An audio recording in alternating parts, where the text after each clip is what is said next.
بسم اللہ الرحمن الرحیم۔ عزیزان محترم، ہماری گفتگو خنزیر کے تذکرے میں چل رہی ہے اور ہم نے وہ 4 مقامات آپ کے سامنے بیان کیے کہ جہاں قرآن کریم میں 4 مرتبہ مفرد کی صورت میں خنزیر کا لفظ استعمال ہوا ہے۔ اب جو ہم گفتگو کر رہے ہیں اس میں ہم بیان کریں گے کہ خنازیر جمع کی صورت میں استعمال ہوا ہے، اور تذکرہ خنزیر کے ذیل میں یہ ہم بتانا چاہتے ہیں کہ دیکھیں مسخ شدہ فکر کی خاصیت کیا ہے، اور 1-2 پوائنٹس کی طرف اور میں اشارہ کروں گا انشاءاللہ۔ یہاں پر آپ توجہ رکھیے گا، اس کو جو ہے خداوند عالم نے کس طرح سے انہیں بدترین سزا دی ہے، اور توجہ کیجیے گا۔ دیکھیں یہاں پر سورہ مائدہ کی آیت نمبر 60 کو ہم عنوان قرار دے رہے ہیں، جس میں لفظ خنازیر استعمال ہوا ہے۔ توجہ کیجیے گا، بسم اللہ الرحمن الرحیم۔ قل هل انبئکم بشر من ذالک مثوبۃ عند اللہ، کہہ دو اے میرے پیغمبر، آپ کہہ دیجئے کیا میں تمہیں ایسے لوگوں کے بارے میں آگاہ کروں، انبئکم بشر من ذالک مثوبۃ عند اللہ، کہ جن کا ٹھکانہ اور جزا اس سے بدتر ہے،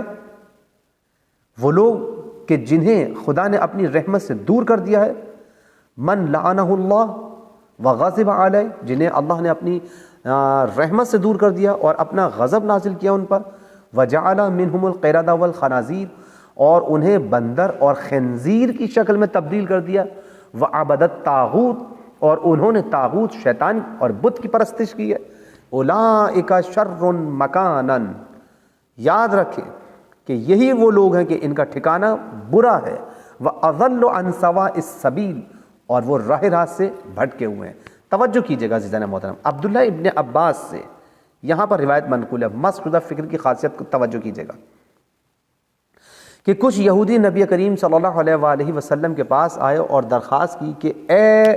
کہ اپنے عقائد انہیں بتائیں۔ وہ آئے اور کہنے لگے کہ ہمیں اپنے عقائد بتائیے۔ حضور صلی اللہ علیہ وآلہ وسلم نے ارشاد فرمایا، میں خدائے بزرگ و یگانہ پر ایمان رکھتا ہوں، اور جو کچھ ابراہیم، اسماعیل، اسحاق، یعقوب، موسیٰ، عیسیٰ اور دوسرے پیغمبران خدا پر نازل ہوا ہے اسے حق سمجھتا ہوں اور ان میں تفریق نہیں کرتا۔ توجہ فرمائیے آپ نے، وہ کہنے لگے ہم عیسیٰ کو نہیں مانتے۔ تو دیکھیں آ کر انہوں نے کہا تھا کہ آپ اپنے عقائد بتائیے، انہوں نے جب بیان کیا کہ ہم عیسیٰ کو اللہ کا نبی مانتے، کہیں گے ہم عیسیٰ کو نہیں مانتے اور اس کی نبوت کو قبول نہیں کرتے۔ انہوں نے مزید کہا ہم کسی دین کو تمہارے دین سے بدتر نہیں سمجھتے ہیں۔ کس سے بات ہو رہی ہے؟ نبی کریم صلی اللہ علیہ وآلہ وسلم سے۔ روایت کس سے ہے؟ جناب عبداللہ ابن عباس سے، اور آئے کون ہے؟ یہودی۔ تو آپ دیکھیں کہ یہودی آ کر نبی کریم صلی اللہ علیہ وآلہ وسلم سے براہ راست اس طرح کی گفتگو کر رہے ہیں کہ ہم آپ کے دین کو بدترین دین سمجھتے ہیں، یعنی کسی دین کو آپ کے دین سے بدترین دین نہیں سمجھتے۔ اس پر یہ مندرجہ بالا آیات نازل ہوئی اور انہیں جواب دیا کہ تم ہمیں بدترین کہتے ہو۔ تو آپ دیکھیں خداوند عالم نے پہلی آیت میں کہ جو آیت نمبر 59 ہے اس میں کیا فرمایا خداوند عالم نے؟ اللہ تعالیٰ نے اپنے پیغمبر کو حکم دیا اور کہا قل یا اہل الکتاب هل تنقمون منا الا ان آمنا باللہ وما انزل الینا وما انزل من قبل، اہل کتاب سے پوچھئے اور کہیے کہ ہم سے کون سا کام سرزد ہوا ہے کہ تم ہم میں عیب نکالتے ہو اور ہم پر تنقید کرتے ہو، سوائے اس کے کہ ہم خدائے یگانہ پر ایمان رکھتے ہیں۔ آمنا الا ان آمنا باللہ، سوائے اس کے کہ ہم اللہ پر ایمان رکھتے ہیں، اور جو ہم پر توجہ فرمایا آپ نے، اور جو ہم پر گزشتہ انبیاء پر نازل ہوا ہے، وما انزل الینا وما انزل من قبل، اور جو پہلے نازل ہوا ہے اس کے سامنے ہم سر تسلیم خم کرتے ہیں جو ہم سے پہلے انبیاء پر نازل ہوا ہے۔ توجہ فرمایا آپ نے۔ سورہ مائدہ کی اس آیت نمبر 59 کی روشنی میں اب ہم بھی بعض دعوی اسلام کرنے والوں سے پوچھیں گے کہ ہم سے کون سا کام سرزد ہوا ہے کہ تم ہم میں عیب نکالتے ہو اور ہم پر تنقید کرتے ہو، سوائے اس کے کہ ہم اللہ واحد پر ایمان رکھتے ہیں اور جو کچھ نبی کریم صلی اللہ علیہ وآلہ وسلم اور گزشتہ انبیاء پر نازل ہوا ہے اس کے سامنے سر تسلیم خم کرتے ہیں۔ ہم نبی کریم صلی اللہ علیہ وآلہ وسلم کے فرمودات پر سر تسلیم خم کیے ہیں۔ عزیزان محترم، نبی کریم صلی اللہ علیہ وآلہ وسلم ہی نے حضرت علی علیہ السلام و اہل بیت علیہ السلام کے بارے میں یہ سب کچھ فرمایا ہے۔ نہیں فرمایا علی میرا بھائی ہے؟ نہیں فرمایا؟ کیا یہ نہیں فرمایا کہ علی میرا جانشین ہے؟ کیا یہ نہیں فرمایا کہ علی میرا وصی ہے؟ کیا یہ نہیں فرمایا کہ علی مجھ سے ہے؟ کیا یہ نہیں فرمایا من کنت مولا فہذا علی مولا؟ ہم علی کو اس کے سوا کچھ مانتے ہی نہیں ہیں۔ جو کچھ مانتے ہیں وہی مانتے ہیں جو نبی کریم صلی اللہ علیہ وآلہ وسلم نے مولا کائنات یعصب الدین امیر المؤمنین علی ابن ابی طالب کا تعارف کروایا ہے۔ جو کچھ نبی نے کہا اسی پر ایمان رکھتے ہیں اور بس، اس کے علاوہ ہم کچھ نہیں مانتے۔ لیکن یاد رکھنے کی بات ہے کہ یہ آیت یہودیوں کی بے محل ضد، ہٹ دھرمی اور تعصبات کے ایک پہلو کی طرف اشارہ کر رہی ہے کہ ساری دلائل ہونے کے باوجود ہٹ دھرمی پر اترے ہوئے وہ لوگ اپنے تحریف شدہ دین کے خلاف کسی کی کچھ وقت کے قائل ہی نہیں ہیں، اور اسی شدید تعصب کی بنا پر حق ان کی نظر میں باطل اور باطل ان کی نگاہ میں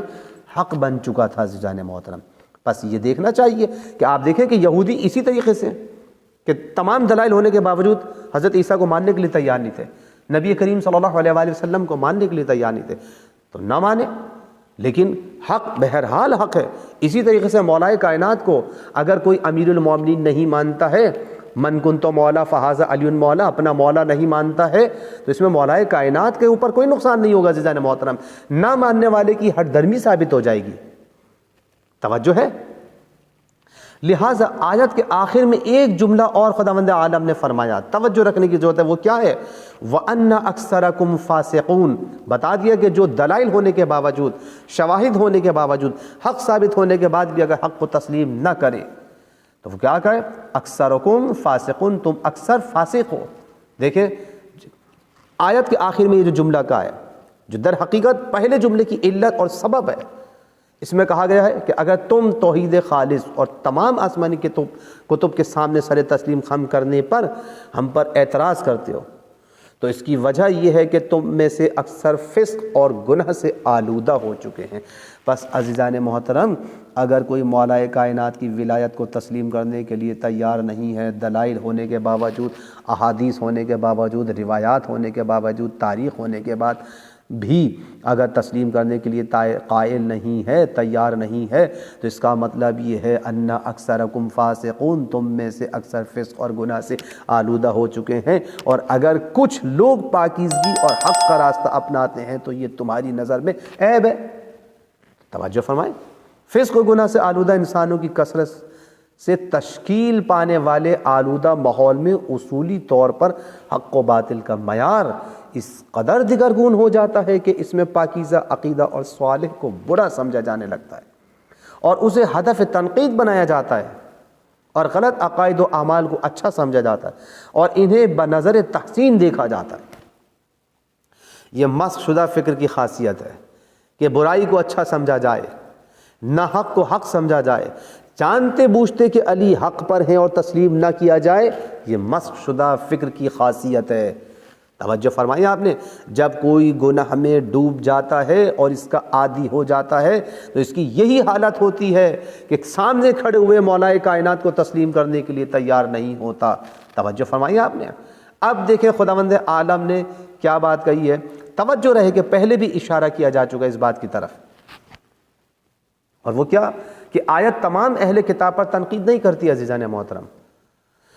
بلکہ صالح اور نیک عقلیت کا حساب لفظ اکثر کہہ کر استعمال کر کے اس لفظ کو الگ کر دیتی ہے۔ تو پتہ چل جاتا ہے کہ کچھ لوگ ہیں کہ جو واقعاً حق کو تسلیم کر لیتے ہیں۔ اس لیے عزیزان محترم، ہم سب کو کبھی برا نہیں کہتے، بلکہ قرآن کریم کی سنت پر چلتے ہوئے، قرآن کریم کی تعلیمات پر عمل کرتے ہوئے لفظ اکثریت کا لفظ استعمال کرتے ہیں کہ اکثر لوگوں نے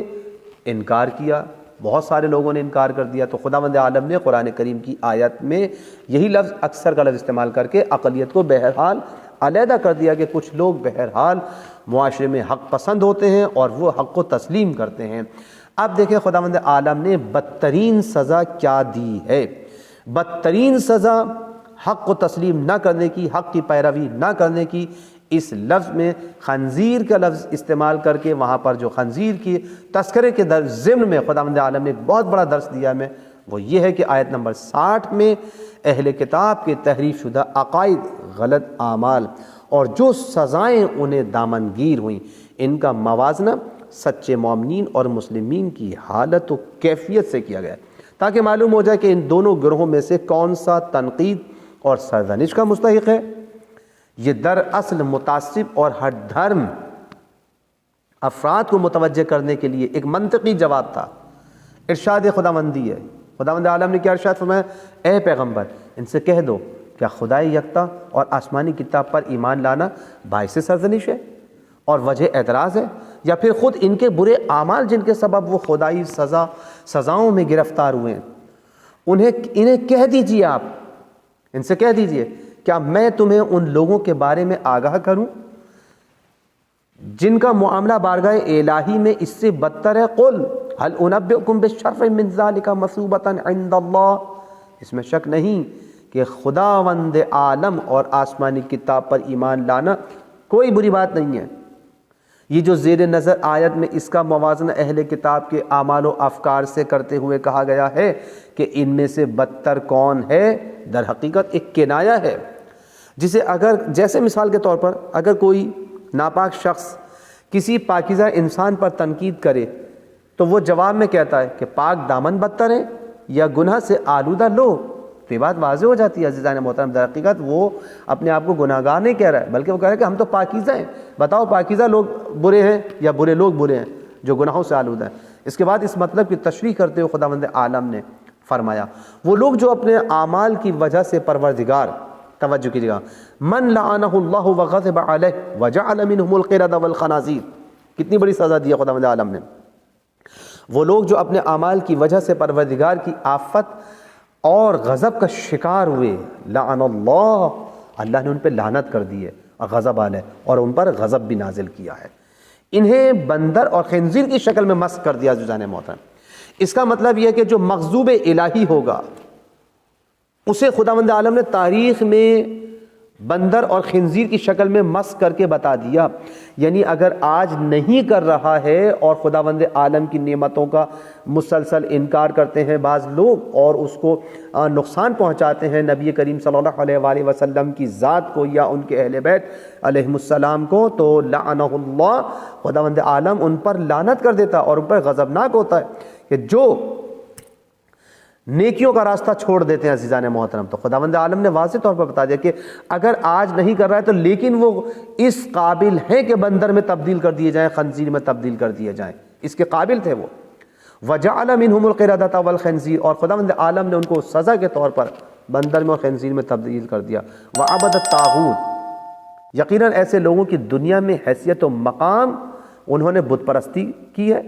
بت کی پرستش کی ہے، طاغوت کی پرستش کی ہے۔ ایسے لوگوں کی دنیا میں حیثیت و مقام کیا ہے اور آخرت میں کیا ہے ان کا ٹھکانہ؟ وہ بدتر ہوگا۔